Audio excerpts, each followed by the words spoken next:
भाग 4। विचित्र वीर्य की मृत्यु और सत्यवती की दुविधा। महाभारत के भाग 4 में आपका स्वागत है। अंबिका और अंबालिका का विवाह राजकुमार विचित्र वीर्य से हो चुका था। ऐसा लग रहा था कि कुरु वंश अब स्थिरता की ओर बढ़ रहा है।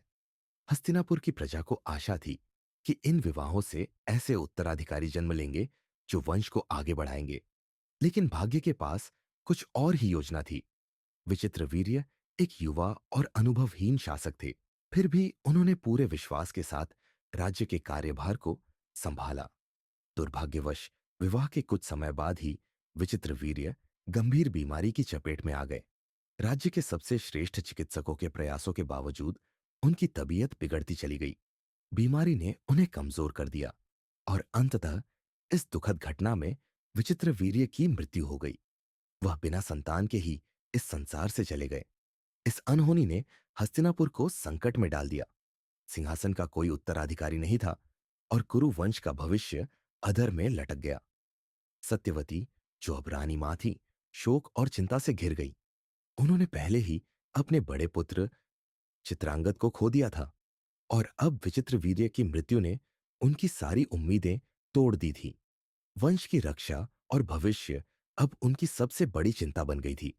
अपने पुत्रों के न होने की व्यथा में सत्यवती ने भीष्म की ओर देखा।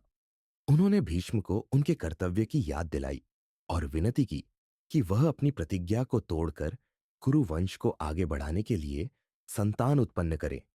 लेकिन भीष्म ने अपनी प्रतिज्ञा का सम्मान करते हुए इस अनुरोध को अस्वीकार कर दिया। उनकी प्रतिज्ञा अटल थी और राज्य का संकट भी उन्हें इसे तोड़ने के लिए मजबूर नहीं कर सका। इस स्थिति से निराश होकर सत्यवती ने अपने अतीत का एक गुप्त रहस्य बताया। शांतनु से विवाह से पहले महर्षि पराशर के साथ उनके एक पुत्र थे। ये पुत्र कोई और नहीं बल्कि महान अर्षि व्यास थे, जिन्होंने आगे चलकर महाभारत की रचना की। व्यास तपस्या और ज्ञान के जीवन में संलग्न थे और राजमहल से दूर रहते थे। सत्यवती ने व्यास को बुलवाया और हस्तिनापुर की विकट परिस्थिति बताई। उन्होंने व्यास से नियोग की प्रथा के अनुसार अंबिका और अंबालिका के साथ संतान उत्पन्न करने की विनती की। यह प्रथा उन दिनों राजवंशों में वंश की रक्षा के लिए की जाती थी। व्यास ने पहले तो संकोच किया, लेकिन अपनी मां और राज्य की भलाई के लिए वह सहमत हो गए। अब हस्तिनापुर के भविष्य का दारोमदार उन निर्णयों पर था जो परंपरा, मर्यादा और भाग्य की कसौटी पर खरे उतरने वाले थे। व्यास को अंबिका और अंबालिका के साथ संतान उत्पन्न करनी थी, जिससे कुरु वंश की निरंतरता बनी रह सके। इस भाग में त्रासदी और निराशा ने पात्रों को कठिन निर्णय लेने के लिए मजबूर किया।